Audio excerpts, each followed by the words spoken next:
Hi guys, and welcome to this, our 2021 Northern Hemisphere Further Maths exam paper 2 solutions. It was all in there somewhere. Hopefully you are well and that these answers are going to be useful to you. Some really bizarre questions on this year's exam, and hopefully they will all make sense.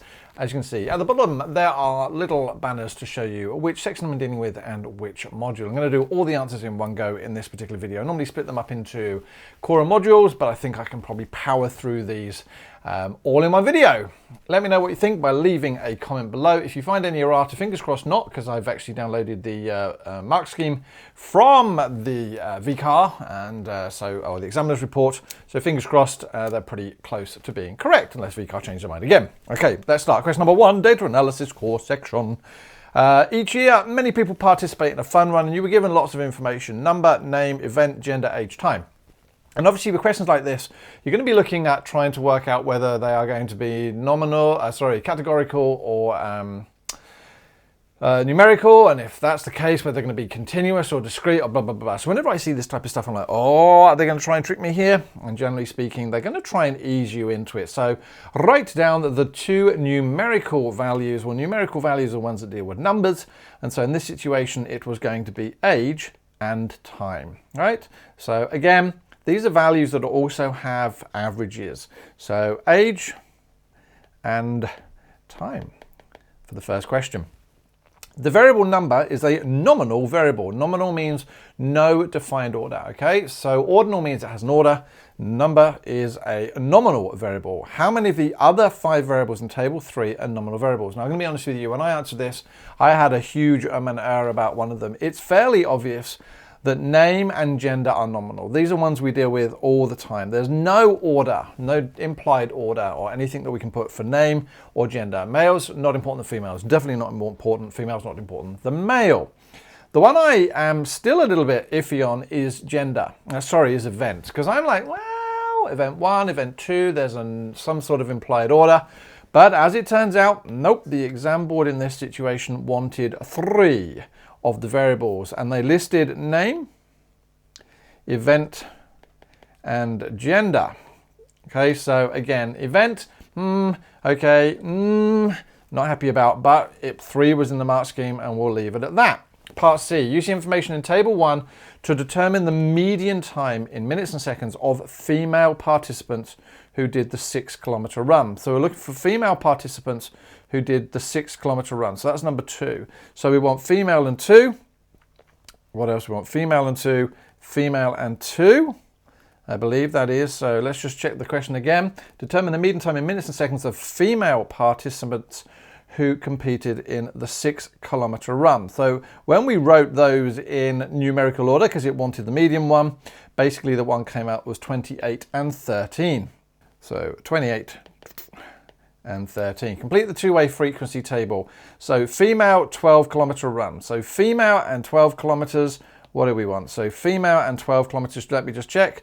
F and 1. So F and 1 was that one, and that one, and that one, and that one, which gave me 4. So there were 4 in there. Male and 12 kilometers, so that would be male and 1. 1, 2, 3, and 4.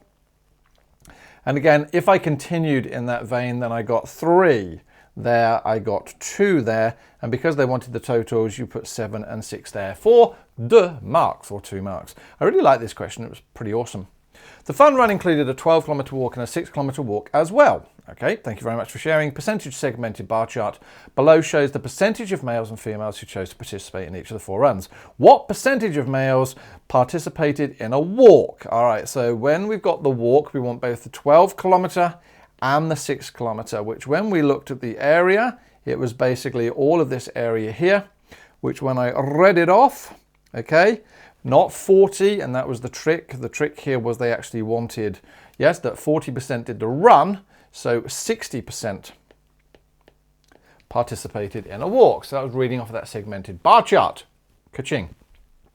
The next part of the question goes on to say, does the percentage segmented bar chart support the contention that for those participants, the event chosen 12 kilometer, 6 kilometer, 12 kilometer, 6 kilometer is associated with gender? Justify your answer by quoting appropriate percentages. Okay, So this was the suggested response from VCAR. And again, because it's associated with gender, you're looking at making a reference to male and female. And is there an association? Then what you need to do is you got to say whether it was higher, increased, lower, decreased, something along those lines. So I've made reference here to the percentage of females who participated in the 12-kilometer walk, which was 34%. You must give percentages.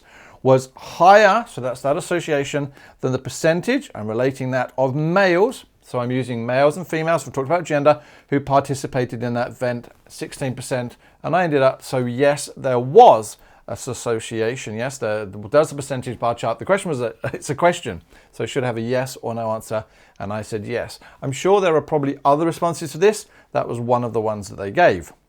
And question number 2, the histogram and the box plot below display the age and distribution of the first 80 participants to finish the women's 12-kilometer run. Okay, describe the shape and age distribution of these participants, including the number of outliers, if appropriate. Well, it is definitely appropriate. So the first thing is, when I looked at this, I was like, well, actually, that looks pretty symmetric, all right, or pretty symmetrical. And the great thing about this box plot is those 2 dots there tell me exactly how many outliers I have.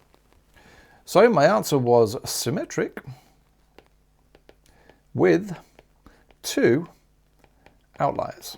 Ka-ching. How many of these participants were aged 50 years or older? Well, I go back to this. If it's 50 or older, I effectively want the height of each of those bars. And when I counted it, that was 3 high and that was 1 high. So adding those together gave me the sum total of 4 participants were aged 50 or over.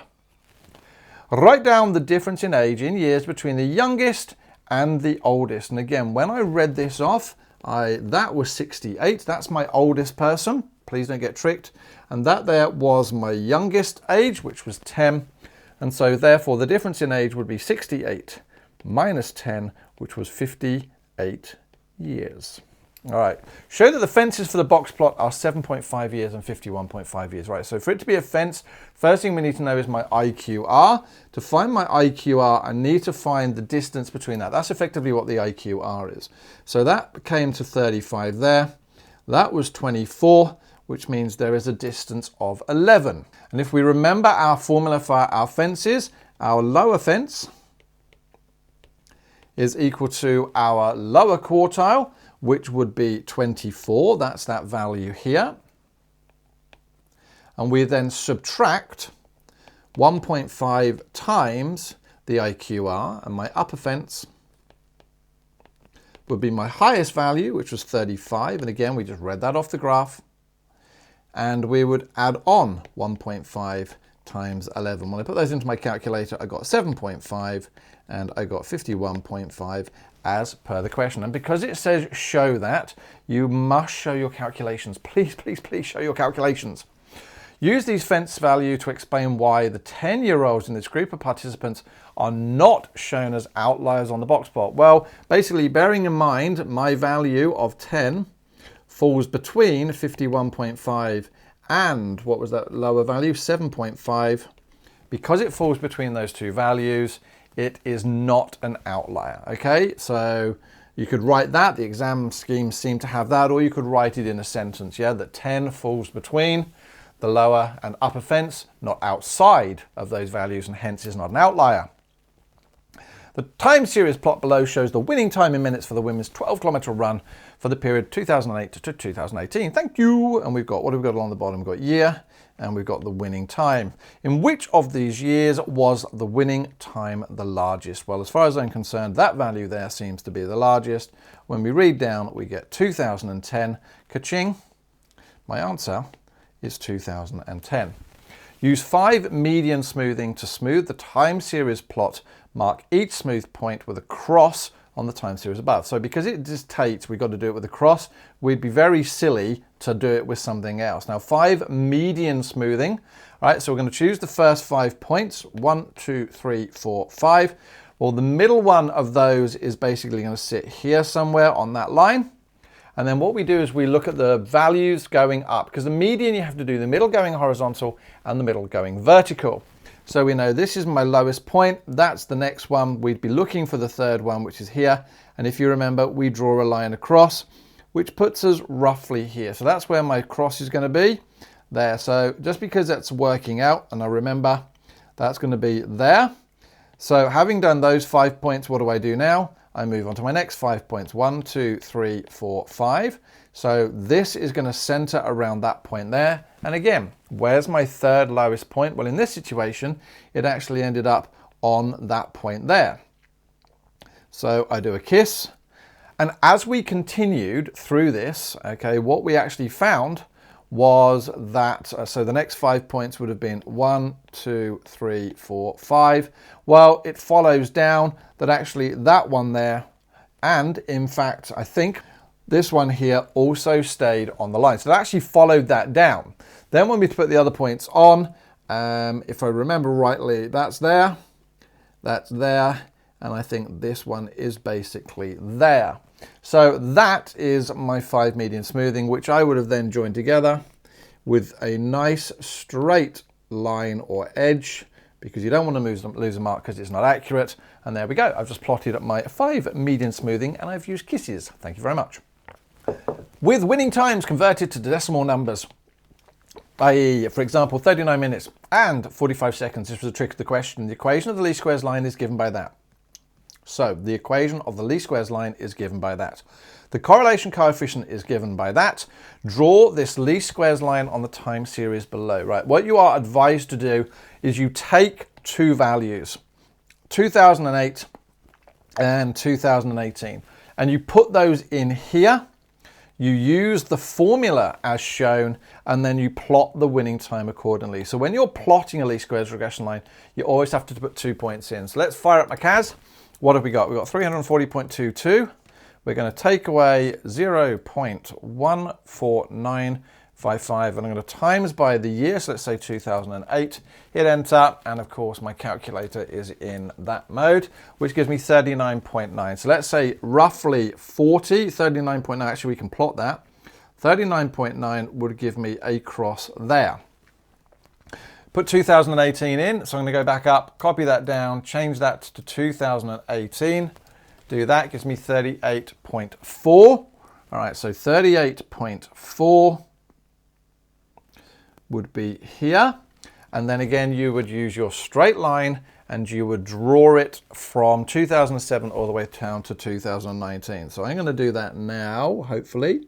And then extending that out, hopefully will allow me to do that. Let's try and make that as accurate as we possibly can. And obviously I'm using technology. So there we go. So that is my regression line, and they check these on the exam. They very much check these to make sure that they are accurate. They will know.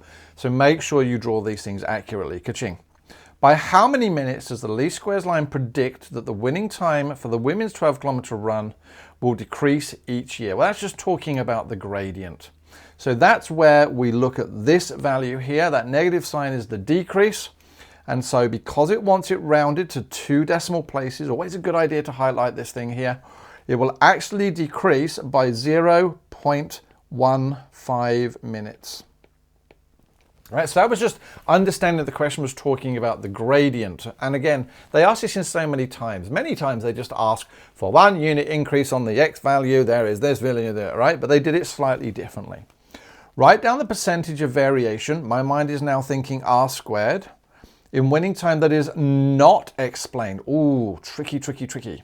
So again, we know our R value is minus 0.690. So I'm now going to do, let's say, minus, he says, negative, what is it? 0.690. And what am I going to do now? I'm going to actually put that in a set of brackets and square it. The reason I put it on bracket is your calculator is a dumb piece of machinery. And again, I'm going to turn my calculator off of this mode, which gives me 0.4761. So that's the percentage that is explained. I'm going to do 1 minus the answer is going to give me, and again, I'm going to really, so that is not important to me. We want 0.5239, which when I multiply it by 100, I get 52.39%. There we go. So write down the percentage of variation. The winning time is not explained by the variation, 52.39%. That's the correct answer.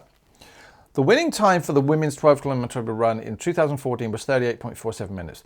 Determine the residual. So whenever I see residual, I know the residual is the actual value minus the predicted value. Right, so what was the actual value? The winning time for the women's, the actual value was 38.47.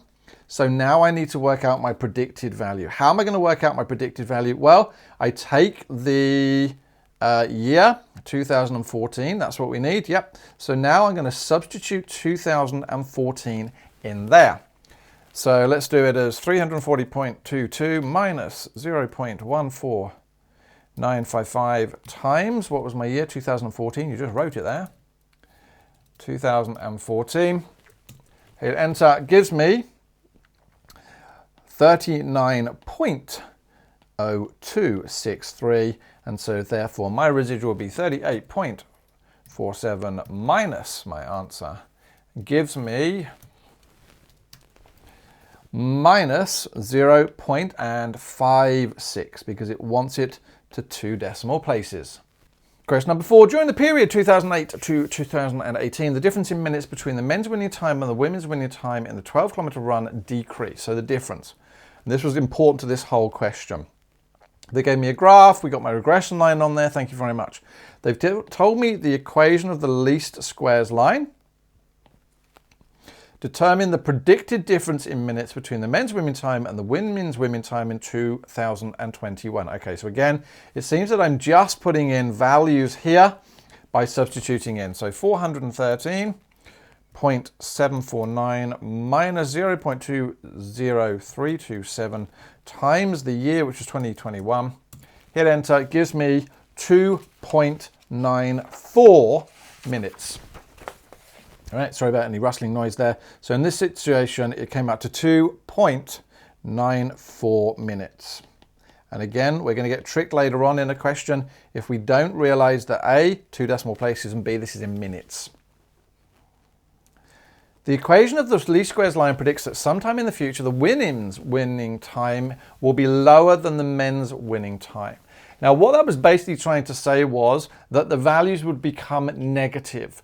Now, that got my head a little bit for a moment, but eventually it says, so which year is this first predicted to occur? I can't test for a negative number, but I can test for 0. So what I did was I said, well, okay, let's have a look at when 0 is equal to 413.749 minus 0.20327 times the year. I rearranged that. And so basically what I did was I said, well, okay, we can now make it that that becomes equal to each other. And so the year became equal to, so when I did 413.749 and I divided by 0.20327, hit enter, 2035 point something or other, all right? So basically that's when the difference would be the same. They competed at exactly the same time. For it to be greater than, I'd probably want to go up to my next year, which gives me 2036, all right? So my year would be 2036. By how many seconds, and wow, did this mess with my head, and I'll explain why in a second, will the predicted women's winning time be lower than that in that winning year? So now what we do is we go back and put that value back into my equation, but we're going to put this value, oops, we're going to put 2036 into my calculator. All right, so let's go back to my regression line. Here we go, I got it here. So I'm going to copy that down, I'm going to put 2036 in. And what you get is this strange minus 0.10872. That's in minutes. They actually were cheeky here and they said they wanted it to the nearest second. So actually what I needed to do was multiply that by 60. That gave me seconds. And then basically it worked out. Then the minus just means it was the difference.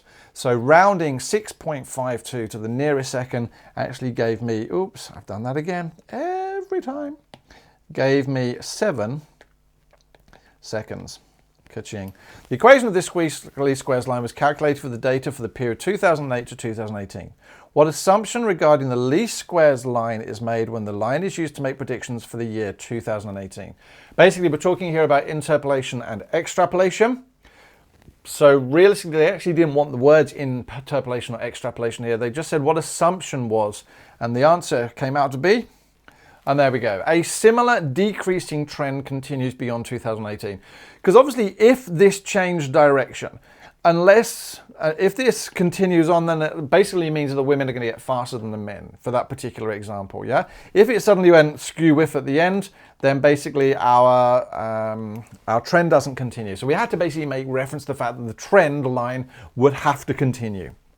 Now we move on to recursion and financial modeling. Question 5. Daryl has reducing balance loan. Daryl. I thought I said Darren. Anyway, 5 lines of the amortization table for Daryl's loan are shown below. What amount did Daryl originally borrow? That's always line 0 of an amortization table.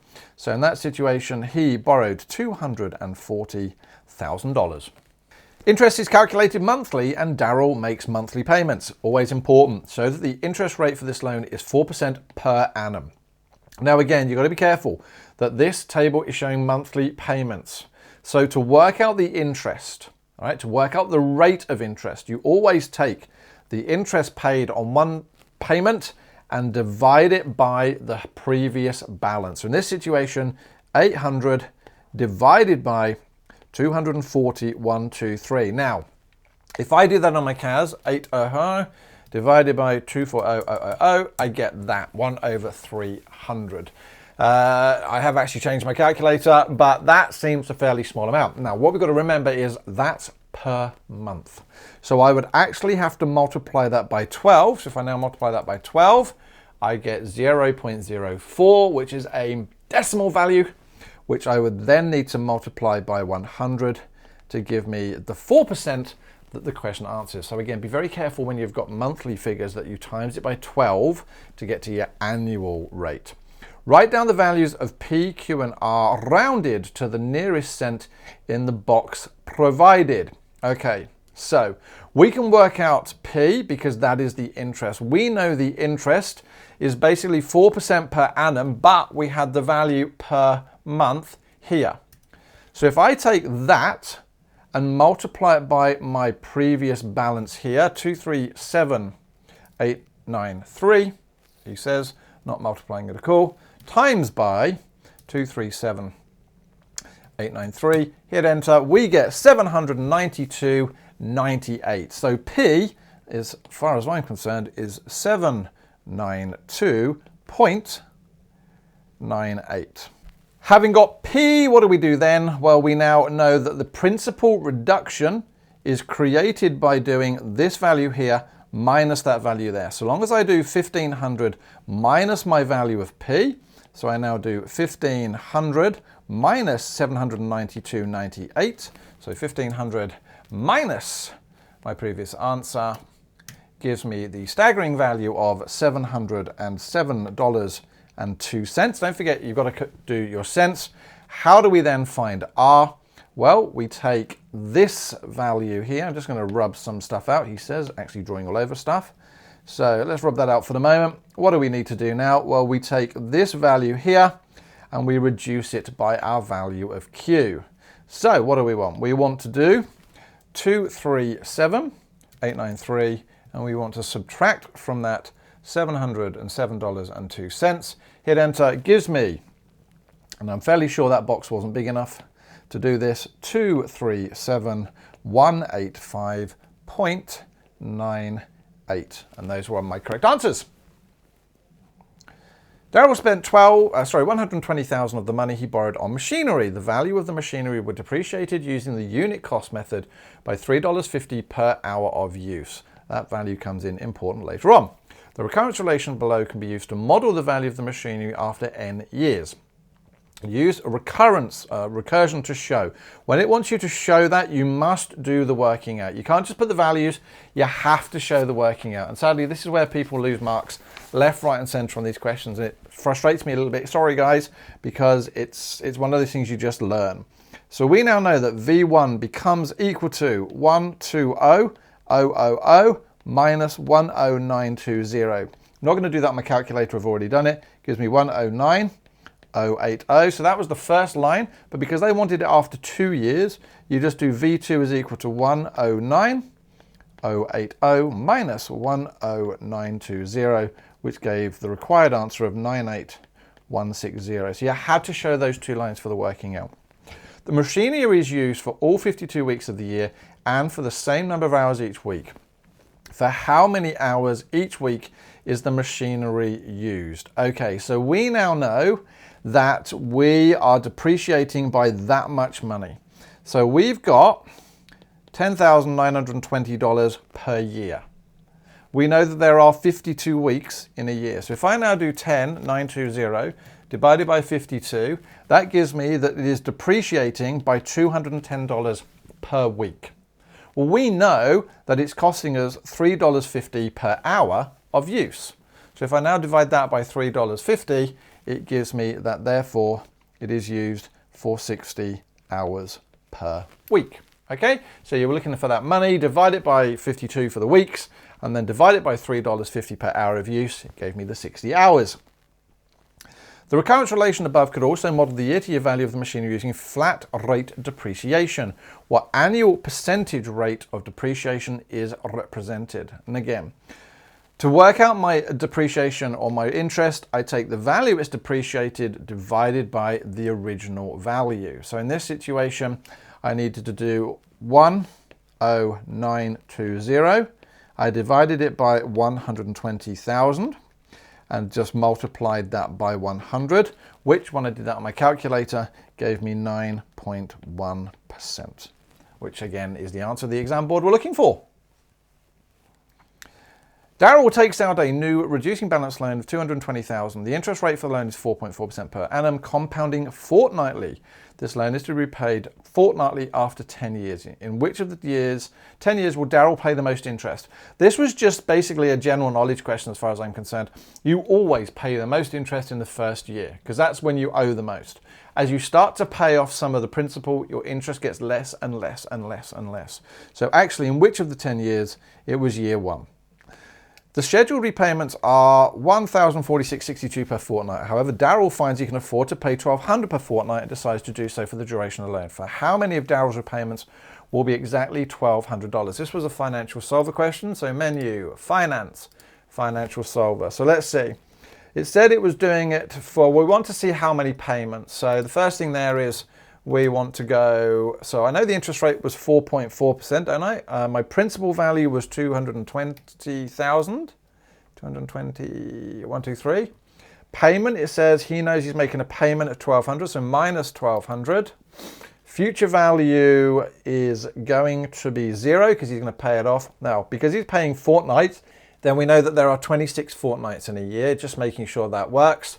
And when I hit N, there we go. It comes out and it tells me that there will be 219.67 payments, which basically means 219 full payments and 1 final payment. So the answer here was actually 219 using my financial solver. After 5 years of repayments, Daryl receives an inheritance of $100,000. Nice and sad at the same time, and wishes to immediately pay off the remaining balance of the loan. Will Daryl have enough money to pay off the loan in full? Now, obviously, they shortcut this because some people will go, yes. It then says, justify your answer with a relevant calculation. Okay, so after 5 years of repayments, so we're now going to do 5 times 26. That's the number of payments. Still got the interest rates. Still got the principal value. Still got the payments. Basically, what we're now trying to find is my future value of my investment. And so after 5 years, he owes $99,759.42. Therefore, he can pay off the loan. All right, so they were looking for that $99,759.42 to show that you had understood what you were doing. Question 8, to fund his retirement, Daryl invests $600,000 in a perpetuity. I love perpetuity questions. Remember, it is just the interest that he's living off. The perpetuity earns interest rate of 3.8% per annum. Interest is calculated and paid quarterly. That's going to be important. Let Vn be the value of Daryl's investment. Write down a recurrence relationship. Well, the first thing is we know how much he's earning or he brought. So V0 basically was the 600,000. Comma. It always goes V of n plus 1 equals. Now, we want our rate of interest, don't we? Now, it's got 3.8% per annum. we need to divide that by 4 because he's doing it quarterly, and divide that by 100. So if I do 3.8 divided by, oops, he says in Financial Solver, 3.8 divided by 4, hit enter, divide that by 100, gives me that. Now, remember, my multiplier to get the value of R is equal to 1 plus that value, because he's actually getting interest added on. So I do 1 plus equals 0.0095, which gives me 1.0095 times V of n, but he's actually got a perpetuity. So we then have to take off the interest he's going to earn each month. So we know that the interest he's going to earn each month is that. I don't need the 1. And I'm going to multiply that by 600, 123, which gives me $5,700. And that there, ladies and gentlemen, is my perpetuity. Now moving on to the modules. All right, and I will answer all of the module questions as best as I can. Fairly sure I've got to handle all of this now. So let's go to matrices. Matrix N lists the number of students enrolled in year 7, 8 and 9 at a school. Write down the order of matrix N. It's got 3 rows by 1 column, so 3 by 1. All right, the exam board accepted 3x. Well, that was certainly the answer given in the mark scheme or the examiner's report. Always a little bit dodgy by the 3x1, but I wrote 3 by 1. Students at these year levels can be awarded a grade of distinction, credit, or pass at the end of the first semester. Matrix E lists the proportion of students awarded each grade in each year for English. So that just means 25%, 55% and 20%. Let the matrix R be N times E. So determine matrix R. So we would have to do, I did that previously. I don't know why I don't do this bigger. So 240, 3, come on. Right, color, 260 and 300. So there is my N. I'm going to multiply that by my E, which is 0.25, 0.55 and 0.20. And that gave me the stunning value of, or the stunning matrix of 60, 132, 48, 65, 143, 52, 75, 165, and 60. All right, now I don't need to put those into my calculator because hopefully that's something that you can do. Explain what is meant by matrix element R32. Now again, the number of people who put, oh, it just means the third row and the second column. That's not what it means at all. It's asking you to find, so the third row, second column is, what does that specific number stand for in the context of the question, right? So the matrix 32 stands for the number. So it wants you to be specific. It wants you to talk about the number of year 9 students awarded a credit in maths. The school wants to present a certificate to each student who achieves a distinction in English at the end of the first semester. The printing cost will be, so 25 cents for each year 7 certificate, 28 cents for each year 8 certificate, 30 cents for each year 9 certificate, and we were dealing with distinctions. Write down a matrix calculation that determines the total printing cost for distinction certificates. Well, if we look at the number of people who got distinctions, so we've got distinction, credit, and pass, we have the number 60, 65, and 75. So as it turns out, we wanted 60, 65, and 75. Those were the number of distinctions multiplied by, the cost for each certificate. So there were 60 people who got a distinction in year 7, year 8, and year 9. All right, so we needed to write the cost of the year 7, 8, and 9 in there, which gave me 0.25, 0.28, and 0.30. Okay, and again, it just wanted a matrix calculation. Didn't want you to work out how much that actually was. The year level coordinators for year 7 to 11 at the school are Amy, Brian, Cleo, David, and Ellie. Fabulous. A faulty telephone system means that some of these coordinators cannot directly call each other coordinators. I reckon they blocked each other, to be honest with you. The communication matrix N below shows which of these coordinators can directly call another coordinator. All right. Write the names of the coordinators who can call Brian. So Brian is the receiver, and we are looking at the people who've basically got a 1 in there. So that would be Amy and Ellie. And again, the trick to that question was making sure that you realized who was making the call and who was receiving the call. Cleo wants to send a message to Amy. using the least number of other coordinators. So Cleo wants to send a message to Amy. Write in order the names of the coordinators Cleo must use to send this message to Amy. Now, as it turned out, the trick here was, if we look at Amy, there's actually only one person who can call Amy, and that's Brian. So Brian had to go here. Brian had to be the person to call. So basically, Cleo, who did Cleo call? Well, Cleo could basically call D or E. So can D phone Brian? We'd already decided no, we couldn't. So then that actually meant that Ellie had to be the next person. So the correct answer was Cleo to Ellie to Brian to Amy.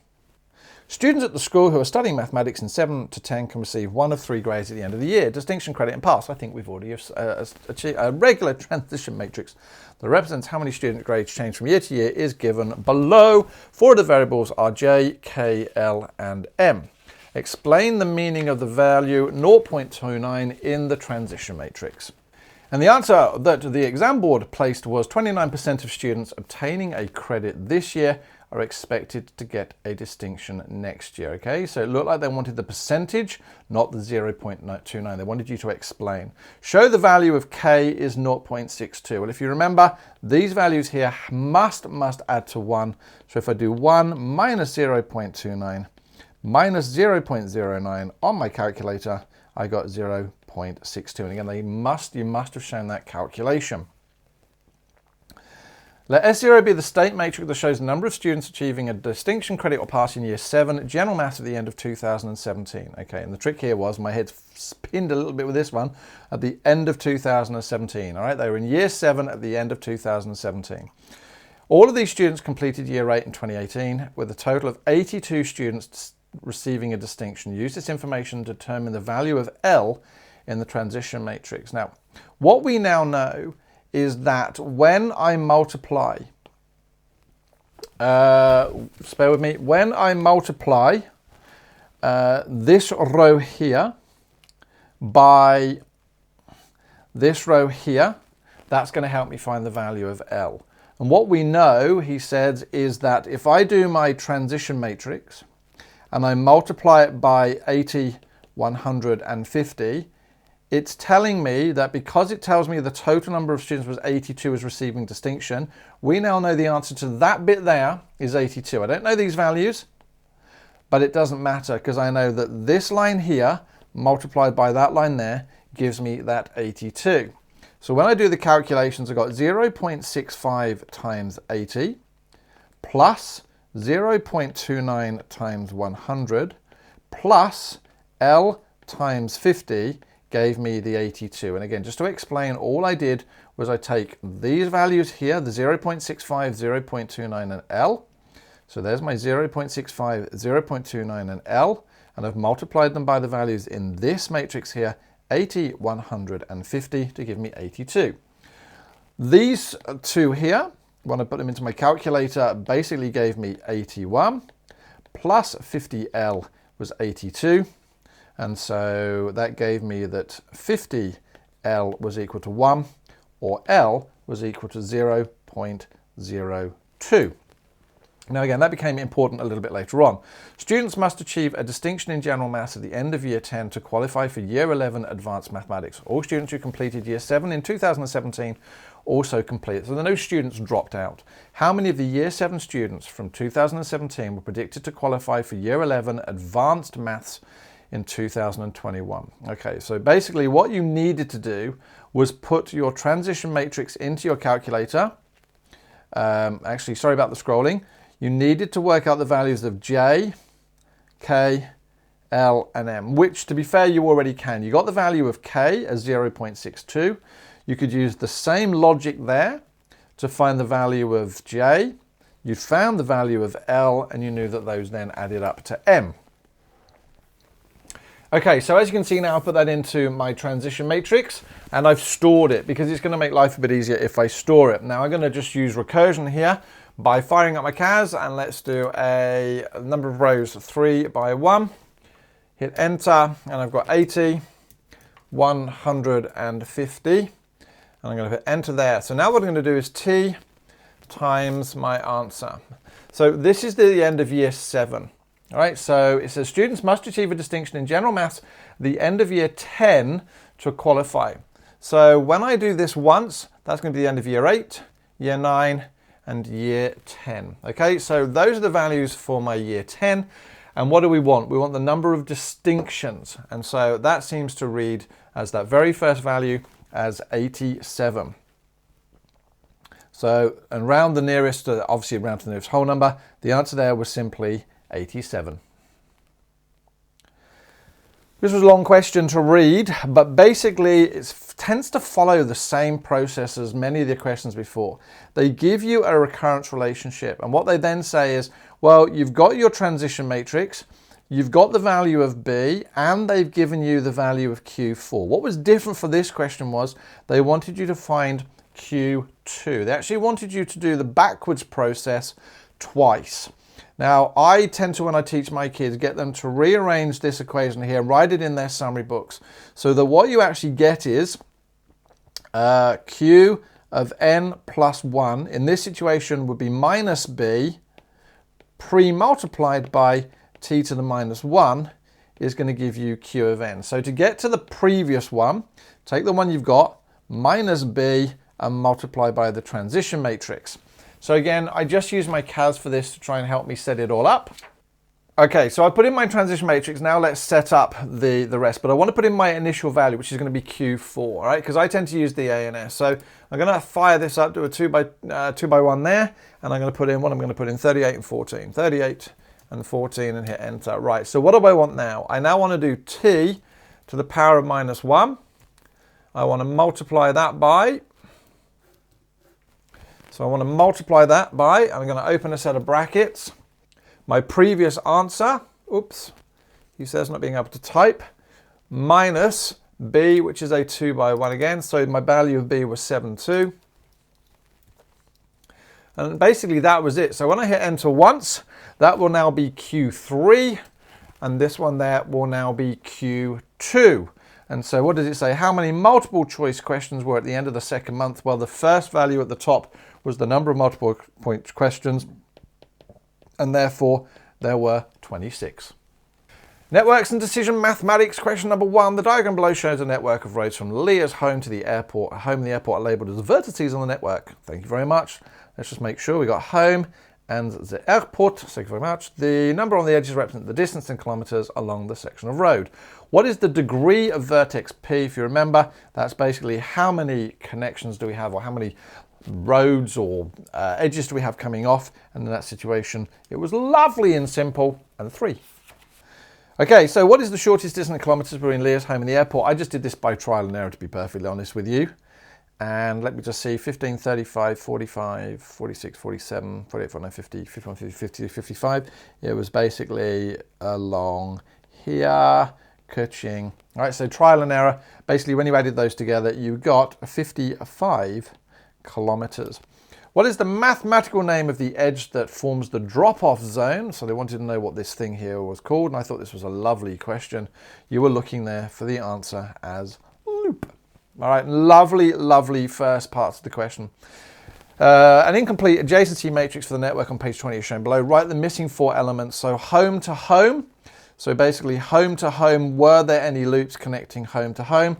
No, there were not. So that value there became a 0. How many connections were there from home to P? There were just 1 connection, right? So 1 connection. And likewise, when I filled in the rest of this table, I basically got 1 and 0 there. Ka-ching. I thought this question was a lovely start to matrices, and I hate matrices with a passion. Even though I teach it. Sorry. All right, then we get to cuts. Everyone hates cuts. How many different... sorry, try that one again. How many different flight routes are available from Melbourne to London? 1, 2, 3, 4, 5, and 6. Right, so just going all the different ways, there were 6 different routes. What is the capacity of cut number 1? Well, when I'm looking at cut number 1, I'm always looking at lines that go across from left to right. And as it turns out, these were the ones that cut going left to right. So I was looking at doing 12 plus 8 plus 14 plus 20 which gave me 54. And there are lots and lots of ways of doing this. There's one way of doing this. There's lots of ways of doing the next one. What is the maximum number of seats still available to travel from Melbourne to London on this day? Well, when it's looking for maximum number of seats, it's looking for the minimum cut. And again, guys, I wish there was a wonderful little algorithm that we could use to do this. I genuinely do. But basically, we would be looking at trying to work our way around. So the way I did it was I cut here, I cut through the 8, I cut through the 14, backwards through the 10, and then through the 20, which when I added those together again, gave me 5 plus 8 plus 14 plus 20. So 5, 10, 13, 23, 27, 47. All right, so actually, as it turned out, that was the correct answer, 47. Now, Travel Safe Airlines can add 8 extra seats to one of its flights in order to allow 8 more passengers to travel from Melbourne to London this day. Name 2 cities between which these extra seats could actually be drawn. I'm going to rub this out. Now, when you start working your way through this diagram, and this is like an input-output, it sort of becomes, I say obvious, it really isn't, but for example, what we notice here is if we look at this section of my line here, the maximum number of seats that's available in that section here is actually 5.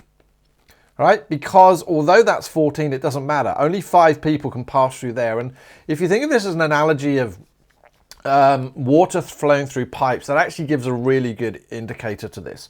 So I know the maximum that can go that way is actually 5. If we look at this section here, 20 can go to there. Well, actually, all 20 of those may as well stick to there, all right, because they can continue to fly on. Yes, they could go 10 here and 14 there, but actually, when you look at the other parts of the diagram, you're like, well, okay, let's see what happens. So 22 here. Well, actually, 8 can go here and 9 can go there. When I add those together, 8 and 9 gives me 17. So it doesn't matter that there's 22 here because the maximum number of people who can really pass through there is 17 at this moment in time. Yeah, if we look at the next section here between, what do we have? We have, let's rub that bit out for a moment. So what did I say? That was 17. Let's double cross that through. So again, if I look here now, what I've got 9 going that way. I've got 12 going that way. Well, that makes 21. It doesn't actually matter because the maximum that could go there were 14. So as I started to work through this, I'm like, well, okay, let's start thinking about, well, what legs can I change? Well, it doesn't actually matter. I can't change. I can't add extra seats between, where's B, Brisbane and LA, or between LA and London, because I'm stuck with those 5 there. Yes, and even if I add 8 on there, I'm going to be limited somewhere across there. So that's no use to me at all, all right? Likewise, if I add 8 on there, it's not necessarily helping me work around my network. And again, I'm sorry that this is a terrible explanation, but hopefully you'll understand where I'm going with this. And in fact, the one we would have to change is somewhere along here. And when you do sort of a little bit of analysis, and again, it'd be very long for me to go through this in this, and maybe I'll choose this as an individual video to go through, sort of a separate video. In fact, it actually makes more sense to place an 8 extra seats between Hong Kong and London. You would be trying to sort of make one of these bigger to take the capacity from the beginning. And as it turns out, the exam question was looking for between Hong Kong and London. That was where you needed to put the extra 8 seats. Travel Safe Airlines is planning to renovate a passenger terminal. Will have 12 activities A to L. The directed network below shows this activity. The completion time for activity J is labelled X. The minimum completion time of the project is 20 weeks. What is the value of X? So I don't put them on the vertices. I know if you're following the Cambridge book, they put them on the vertices. I've learnt putting them on the edges, and thank you very much to an esteemed colleague of mine. It actually seems to make it a bit easier, particularly when you're looking for float times and bits and pieces. So when I worked through this, I got 0, 0, and 0 here, because they all have to come off of the start. And I started working around my diagram, which means that basically E and D have to start at 5. All right, so these are on the vertices, not on the edges. When I get to this point here, I have to start that one at the greatest value. So that's going to be 5 plus 3, which is 8. That's going to take 4, which is 4. So the earliest start time of F is actually going to be 8. And again, if you don't understand this, I'm so sorry. Don't worry about it. This has got to start at 6, and that has to start at 6 because this one here will end at 6. And then you basically just keep working your way around. 5 plus 3 gives me 8. That gives me 8 there. This point here, so let's see what I've got. I've got 8 plus 7 gives me 15. So that's one choice for that value there, 15. I've got 8 plus 6 gives me 14. That's the biggest one from there. I've got this one here, which gives me 6 plus 6, which is 12. Sorry, I forgot to put one here for J. So that's going to be, that's going to be 12. And then I got a bit stuck because I was like, well, what do I do now? And I was like, well, hold on a moment. They've told me the minimum completion time is 20 and 20. So that's okay. So that goes to 17 and 17. All right, so I now know that this must be 16. How do I know that that's 16? Well, because I'm going to do 17 minus the k of 1 of 16. And then I was like, well, okay, I can now start backtracking around the rest of my diagram because I'm still a bit stuck on how to do J. Because I'm like, well, okay, what do I do now? Well, actually, no. In that situation, I could find J. This is my mind a little bit earlier on because I know that the value of here plus here would give me that 16 there. You think? Well, I basically backtracked it. I'm not making a lot of sense, I know, bear with me. So what I then did was I worked my way around the rest of the diagram and I got that value there was 10, that was 7, that was 6, that was 1, this here was 5, this value here was 0. What did I get? I got this value here as 8 and I got that value there as 9. And then what I realized was, well, none of those were the critical path because they've all got different values, which meant that my critical path had to be along here, right? And this was my thought process today. Well, I know if they're the critical path, then all of these values are exactly the same. And so what I then realized was, well, again, just confirming that J then must have been 4 weeks. Okay, again, I'm so sorry if that doesn't make sense. My advice is do the forward scanning, do the backward scanning, and that's the way that they wanted you to try and find out that J was in fact 4 weeks. Complete the following sentence by filling in the box provided. Having done that, this became much easier. Activity has the longest float time of Well, as it turned out, it was activity B had a largest float time of 5. We just pulled off that one because it had the largest float time, and the float time for me was basically the difference between those two values there. How many activities could have their completion time increased by 2 weeks without altering the minimum completion time? So basically they want you to do not just one at a time, but all of them. So what I did was I started to work around and I said, right, to get to this point here along my critical path takes 17 weeks. So I need to stop any of those others. I can increase as many as I like, but I cannot make it longer than 17 weeks to get to that point, or I'll end up with a new critical path, because that's effectively what your critical path is. It's just the longest distance through, or the longest route through. So I went up here and along here and down here. So when I add those together, 5, 8 and 7 gives me 15, 16, 17. All right, so I could make one of these longer, all right? That would equal my critical path, but it wouldn't necessarily change my critical path. I could still have that critical path through there. So I could change A, E, or I. So what I said was, well, one of those can change. So I made it A for some random reason. Then what I said was, okay, well, what about if I go through this route through now? Well, I get 4, 11, 12. So to go from B to F to K, that's 12. So 12, 14, 16. I can make 2 of those longer. Well, there's only 2 anyway, because I don't want to change K, because it'll actually it'll actually blow out my completion time. So I actually could change B by adding 2 weeks there, and I can add F by adding 2 weeks there.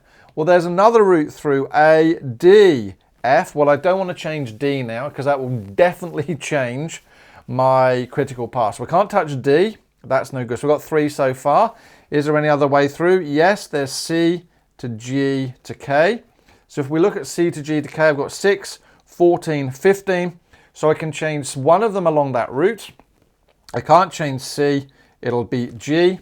And so in fact, there are 1, 2, 3, 4 of those that I can increase by 2 weeks at a time without changing the minimum completion time. All right, so that's 4. Travel Safe Airline has employed more staff to work on the renovation project. This has ensured that no activity on the network above will have an increase in completion time. However, the completion time of activities G, H and are reduced by 2 weeks. So G and H are reduced by 2 weeks. So if we now go back to my diagram, having got rid of all my previous stuff, we now know G and H are reduced by 2 weeks. So that's now 6, and that's now 6, that becomes now 4. Well, because we've changed the critical path, we would imagine that that would then go down to 18, wouldn't it? Because we've knocked 2 weeks off the critical path. Ka-ching, we're done. No, we're not. Why? Because when we crash, we have to make sure we haven't now made another critical path. So again, I just tended to work my way around each of these because to get to this value here, all right, along my critical path is 6, 10, that's 4, 14, 1 there is 15. 16, 17, 18. That's where I get my 18 from. So if any other path can get there longer than that 15, then basically that becomes my new critical path. And as it turns out, there is a 16. So one of these routes through here actually does become a 16. So if we check it, that's 6, 12, 13, that's not it. 4, 10, 11, that's not it. 5, 8, and 7 gives me, so 5, 8, 7 gives me 15, and that one there is the 16. So what now actually happens is A, D, F, K become my new critical path. So that actually makes that 16. Add on the 3 there makes it 19. And what we actually find out is that by changing that, we reduce the completion time by 1 week. All right. The more I do these questions, the more I love crashing because it's just working around and just making sure that you do all the paths through that. Many teachers do this in a different way. Hopefully what I've tried to show you there has made some sense. Module 3, Geometry and Measurement. Shona is in charge of decorations for an event. She wants to hang the decorations from the ceiling.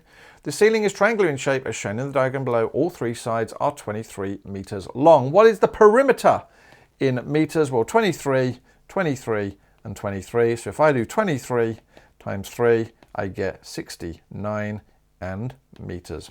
Kitching. The decorations are to be hung from a beam AB that runs along the center of the ceiling as shown in the diagram below. Right, a calculation shows the length of the beam AB, rounded to 1 decimal place, is 19.9 meters. Well, we're looking at basically a right angle triangle. We know that this distance here is 11.5 meters. Why? Because it's half of 23. We know this distance here is actually 23 because it's this side length here. And so using Pythagoras, we can say that the length AB is equal to the square root of the hypotenuse, 23 squared, minus that length there. And that was actually the calculation they were looking for. AB is equal to the square root of 23 squared minus 11.5 squared, right? And it says, because it says write a calculation, it didn't want the actual answer. But again, I would have put that in my calculator to check. What is the area in square meters of the ceiling? Well, we've got a triangle. Those little lines there tell me it's an equilateral triangle, which tells me each of the angles in there are 60 degrees. I know that's 23 and that's 23. And because I've got an angle between 2 sides, I can use my sine rule. So I know that the area there is equal to a half AB sine C, which is a half times 23 times 23 times the sine of 60. So let's put that into my calculator. Let's clear some history. So 0.5 times 23 times 23 times the sine of 60 gives me the stunning answer of 229 square meters. Shona wants to hang spheres from the beam. Each sphere has a radius of 18 centimeters as shown in the diagram. What is the volume in cubic centimeters? Again, nice question. If you had your formula book with you or you'd written down the formulas, the volume of a sphere is 4/3 times pi times radius cubed. So putting this into my calculator, 4/3 times pi I will get there in a minute, times pi times the radius, which is 18 cubed, gave me that value there. And because my calculator is trying to be cute, basically that gave me 24429 centimeters and cubed. All right, that's rounded to the nearest whole number. Each sphere will contain a light globe. The light globe will be suspended from the beam by a cable. The lower end of the cable must hang above the center of the sphere and be 12 centimeters. Now, there was a trick to this question. And basically, what I did was I drew the arc, which was basically this bit here. We want to find this distance, and we know that that there is 12 centimeters. Now, the trick to this question is actually extending this down and along here and knowing that there is the center. Now, how does that help us? Because I know that this distance here is a radius, which, because it's the radius of the sphere, is 18 centimeters. And what do I notice? I now have a right-angled triangle, which means I can find this length here. How is that going to help me? Well, I know that total length there is 18 because it's also a radius. So I can now do, if we're going to find this x and call that y, I can find the value of y. And then when I do 18 minus y, I'll get the value of x. Okay, makes sense? Cool. So let's work this one out. We have a right-angled triangle. So let's find this value of y here. We've got 18 and we've got 12. So y is going to be equal to the square root of 18 squared minus 12 squared. Right, okay then. So the square root of 18 squared minus 12 squared is equal to, so that gives me 13.4164 dot dot dot. Now I'm not going to round at the moment. That gives me the value of x then as 18 minus 13.4164 dot dot dot dot. So I get 18 minus my previous answer gives me 4.58. So that's 4.58. Notice I'm not rounding until my final answer. Is that my final answer? Nope, because they actually wanted to know the length of the cable. So they actually then needed you to add on that 15 and then round your answer to the nearest whole number. So I'm going to add on 15 to that. So if we add on 15 to that, it gives me 19.58. So therefore my cable is equal to 20 centimeters. A lot of work for 1 mark. Yo! Shown will place cylindrical bowls on each table at the event at a centerpiece. Each cylindrical bowl has a radius of 6 centimeters as shown in the diagram below. Each bowl has a volume of that. Write a calculation that shows the height h of one cylindrical bowl rounded to the nearest whole number is 11 centimeters. We know the volume of a cylinder is pi r squared h, all right? So we know the volume is 1,244 is equal to pi times the radius, which is 6 squared, times by my height. So if I now rearrange that, I get my height is 1244 divided by pi times 6 squared. And that's what they were looking for. And again, if I put that into my calculator, I do get rounded to the nearest whole number, 11.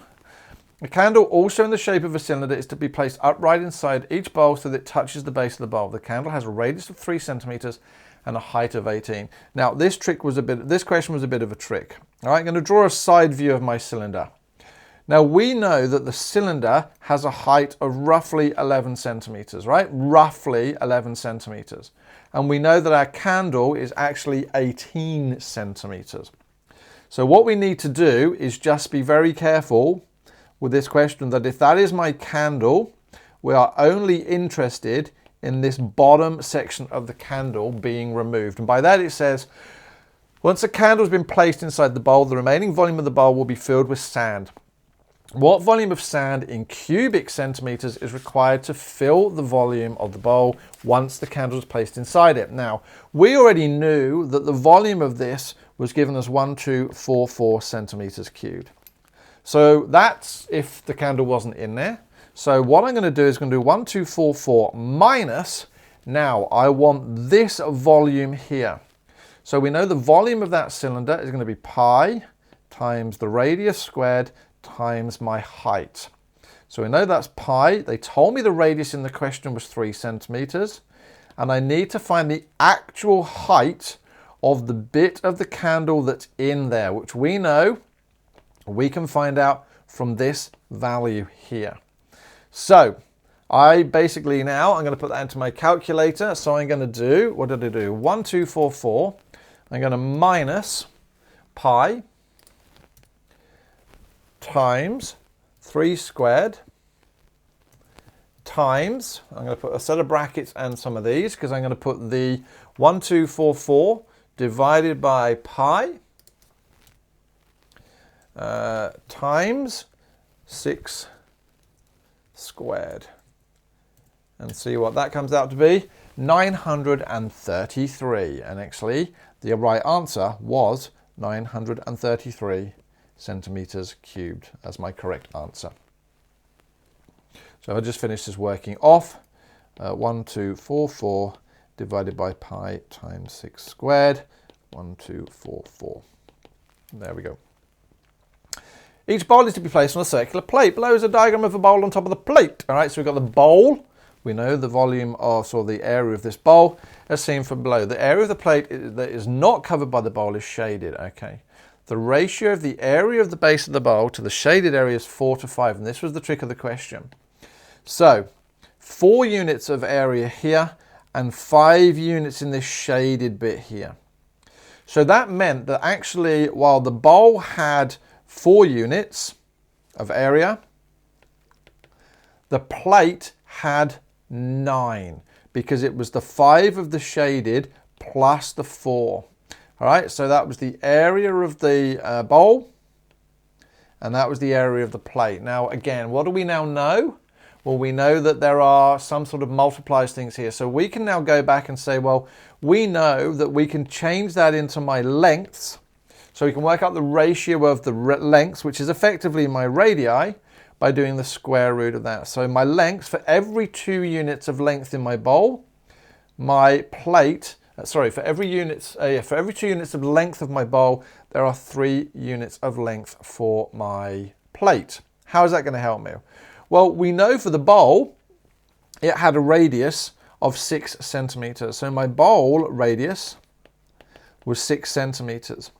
So if I now do, for every 2 centimeters, there's 3 centimeters for my plate. That means my plate radius is going to be 6 divided by 2 times 3, which is 9 centimeters. Knowing that radius, how can I find the area of my plate? I should Coco. It's pi times the radius squared, which gives me 81 pi, which gives me, he says, bearing with, please, 254.5 centimeters squared, just by putting it into my CAS calculator. That question was a bit tricky with this here, basically, and I'll be honest with you, it certainly tricked me. Aisha will fly from Brisbane to Adelaide for an event. She can take a direct flight from Brisbane to Adelaide. So here is Brisbane and here is Adelaide. Brisbane is 918 kilometers due north and 1,310 kilometers to the east of Adelaide. Show with calculations at the bearing of Adelaide from Brisbane. So I'm going to draw this line here. Adelaide from Brisbane. Because it says from Brisbane, I put my arrow on there, and then I am looking for this bearing here. Now, how can we find that? I can find this value there. I can find that angle there, add it onto 180 degrees. How do I do that? Well, I've got opposite and adjacent. So I know that tan, let's call it theta, of theta is the opposite divided by my adjacent. So I put that into my calculator by doing the inverse tan. I do that every single time. Inverse tan of 1310 divided by 918 gives me gross value 54.9786 degrees. Bearing in mind then my bearing, I'm going to add 180 degrees to that, is going to give me plus 180 gives me 235 degrees, because it wants it to the nearest degrees, yeah. So 180 plus 54.9786 gives me 235 degrees. Ka-ching! I could also take a flight from Brisbane to Adelaide via Melbourne as shown in the diagram below. Melbourne is 1,370 kilometres from Brisbane on a bearing of 211 degrees. What is the distance in kilometres between Melbourne and Adelaide? So we've got to find this. Well, we already know, or we already have a way of finding the distance between Brisbane and Adelaide. How? Well, we have a right angle triangle. So I can actually find that distance there by using my right angle triangle. So what have we got here? 1310 and 918. So what do? So we now know that we can do the square root of 918, he says, squared plus 1310 squared gives me, I've already changed my calculator, but 1599.63. The reason I'm doing this is because actually I know this is going to be a cosine rule question because I've got two side lengths. If I can find this angle here, then I can use my cosine rule. How do I do that? Well, it just so happens that we've already found this angle from Brisbane to Adelaide as being 235 degrees. So if I now do 235 degrees minus 211 degrees, I'm going to find that angle there. So that works out to be 24 degrees. Ka-ching, I've now got an angle included inside two sides. So I now know that x squared is equal to 1599.63 squared plus 1370 squared minus 2 times 1599.63 times 1370 times the cosine of 24 degrees. There is a lot of writing there. Now again, this was a calculator exercise. And when I put all that into my calculator, I got the x squared was equal to 431,660.71, which gave me x as 657 kilometers. Right, so I'm trying to shortcut the length of this video just by cutting out a lot of the calculator work. But that was a cosine rule question that built on the previous part. Final section, graphs and relations. In an annual event, athletes compete against a vintage train in a 15-kilometre race. That seems a bit nuts, but anyway. A road runs along a railway track for the entire length of the race. There are 3 rail crossings at A, B and C. The graph shows the height above sea level in metres along this road and the railway track. Okay, random. What is the difference in height in metres between the starting point of the race and rail crossing B? All right, so where's rail crossing B? Sorry about that, it's here, and that is at 175. The start is at 120, so I'm fairly sure if I do 175 minus 120, I am going to get 55 meters. Between the start of the race and the finish, what length of road is in kilometers is downhill? Well, I'm looking at the sections here, that seems to be going downhill, and that seems to be going downhill as well. So obviously we're looking for distance once again. So that seems to be between there and there, which is 3 kilometers. And I've also got between 11 and 14, which is another 3 kilometers. And so I would imagine that 3 plus 3 gives me 6 kilometers. Consider the section of road between crossings A and B. Write a calculation. They love this year, didn't they? Show calculations that show the average slope of the section is 12.5. Well, if we're looking for the average slope, we're basically looking for the gradient between those two sections there. So we know that the run is going to be 2, and we know the rise is going to be 175 minus 150. Now, because it wants me to do a calculation, we better make sure we do that. So rise would be 175 minus 150 divided by the run. If we remember, it went from 5 to 3, 5 to 3, which then equaled 12.5 as the question required. What is the unit in which this average slope of 12.5 is measured? So remember, rise is meters, run is kilometers. So again, in that situation, you just write meters per kilometer, right? Hopefully this question was more about sort of reading the graph. All right, on a race day, Jasmine started the race at the same time as the train. The graph showing the time taken by Jasmine to complete the race is shown on graph 2 below. Okay, awesome. The train runs at constant speed between the starting point and point B, and also between point B and the minutes. The table below shows the time which the train is at the start, point B, and the finish of the race. On graph 2 above, add the graph that shows the train. So basically, these are just coordinates. So we know we start at 0, 0 for the train.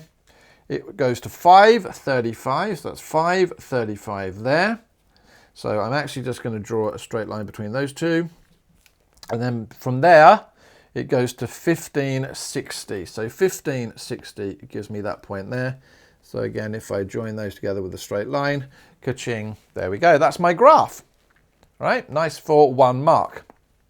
The time taken by the train, t minutes to travel d kilometers, is given by this. Using only the numbers given in the table on page 32, write a calculation that shows that a equals.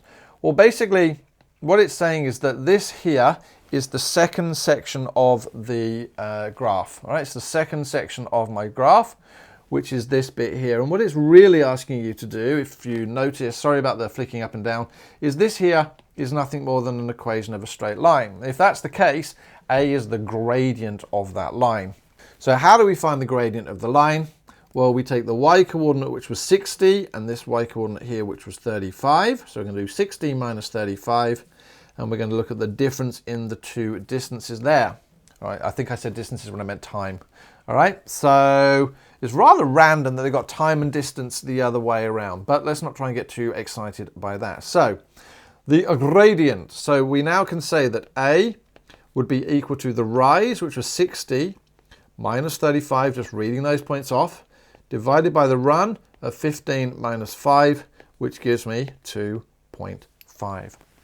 Using a equals 2.5 and the numbers given on the table on page 32, write a calculation that shows that b equals that. Well, again, this here is an equation of a straight line. So that there is in the form of y equals mx plus c. So t equals a d plus b. All right, so we already know that for one of these points on the graph, we know the value of t and d. So we know here that has 5 and 35. Right, so we know we have the coordinate position 5 and 35, where that's my value of d and that's my value of t. So that's 35 equals a was 2.5 and d was 5 plus the value of b, and so the calculation would be 35 minus 2.5 times 5. And that was how we got the value of b, which actually then worked out to be 22.5.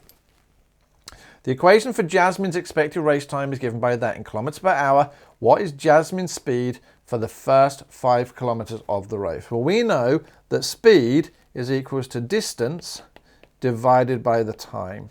Now, we need to be careful here because it wants it in kilometers per hour, and yet what they've given is the time in minutes. So we know the distance is 5 kilometers. That's fine. We don't need to convert that. But the time taken for the first 5 kilometers of the race was 25 minutes. All right. So that's 25 minutes. So we would then need to divide that by 25 sixtieths, because that's going to turn it from minutes into hours. When I put that into my CAS calculator, I got 12 kilometers per hour. And again, sorry about not doing the calculator stuff. Hopefully you can put those in. How long after the start of the race does it take the train to catch up to Jasmine? Write your hours in minutes and seconds. Well, what we want to do is we want to basically find out where those two lines cross, which means we put the two equations of those two sections equal to each other, and that will give me the point of post D and T, or it will give me a way to find them. So what do we know? We know that for the second part of the, is that the train or Jasmine? The second part of Jasmine is given by 4D plus 5. And we already know that for here, we've got AD plus B. They gave us the value of A, which is 2.5. So 2.5D plus B, which I think we worked out to be 22.5. which when I rearrange this, and I'm going to take 2.5Ds off of both sides to give me 1.5D there, and I'm going to take off 5 off of both sides to give me, is equal to 17.5, I think it was. Gives me the distance as being 11.66 reoccurring kilometers. Now the thing is, it didn't want the distance, it wanted the time. So what I then did was just put it back into my equation, because we know that t was equal to 2.5 times the distance plus 22.5. I did 2.5 times 11.66 plus 22.5, which gave me 51.66 minutes. Is that my answer? Nope, because it wanted it in minutes and seconds. And so I then made that become equal to 51 minutes and 40 seconds. Question 3, an organising committee, I believe this is the last question. An organising committee must budget for the race so it does not make a loss. Let X be the cost of running the train on race day. So that's the cost of the train. Here is other costs. All right, the feasible region is given below. Notice, interestingly, they don't give you that point there, which you actually need a little bit later on. The coordinates of the 5 points shown on the graph and given in the table below. Inequality 5 completes the definition of the feasible region. Write down inequality 5. Well, you had to try and work out what lines were each. So this one here, as it turns out, is that line there. This 4x worked out to be that there. 5x is that line there because it's got a steeper gradient, and x is greater than 8,000 is that value there. So what we really needed to do was find the equation of that line there and then turn it into an inequality. So we were looking for the x values of k and l, and as it turned out, they were both 10,000. So we were looking for an inequality of x is less than or equal to 10,000. The reason it was equal to because that line was solid and not dotted. An additional 5% of the cost of other race day operations is added as a cost for promotions. The total cost of organising and running the race is given by that, determining the minimum total cost. So what I did here was the sliding rule line. Whenever they give me equations in this format, I always rearrange them. So I get 1.05y is equal to minus x plus c. I'm rearranging it into y equals mx plus c. Because once I have the equation or the gradient of that cost function, I can do the sliding line and try and work out where it's going. So y became even to minus x on 1.05 plus c on 1.05. I'm not interested in this value here. That's an intercept. What I am going to do is look at that value there. So when I did 1 divided by 1.05, it gave me a gradient of, roughly speaking, 0.95. So I was looking for a gradient of roughly 1. So when I scrolled up and I looked at my graph here, I was like, well, a gradient of roughly 1 is going to be something like, and this is because there was no scale, this made this really, really challenging. But let's assuming it was something like that, which meant that I could then move this around and see, well, where is it likely to hit first in my feasible region? Well, hopefully it makes sense that it's actually going to hit this point here first. Well, lo and behold, they actually didn't give me that point there, did they? No, they didn't. So what I did was say, well, okay, I need to find the intersection, and that allowed me, or that required me to look at the equations of the lines. Well, we know that line there is equal to x plus y equals 45,000. And we know that the equation of that line there is actually y is equal to 4x. So the point of intersection are where they are equal.